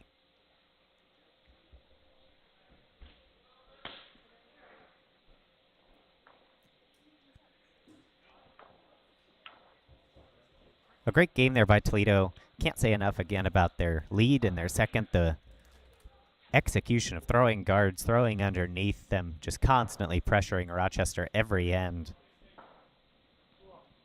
And Rochester made some great shots, but just couldn't quite string enough together to put together a big end and mount the comeback. So thanks so much to all the teams that have joined us here at the Penn State Steel Spiel throughout the weekend at the Pittsburgh Curling Club. We're thrilled to host this event, and it continues to grow and get better every year. 2 games still in progress on sheets A and C if you want to jump over to our other stream and watch the rest of the consolation matches. Otherwise, thanks for joining us here on this Sunday morning and Sunday afternoon. We hope you have a great rest of your weekend. We hope you enjoyed the curling. Thanks so much, and have a great day.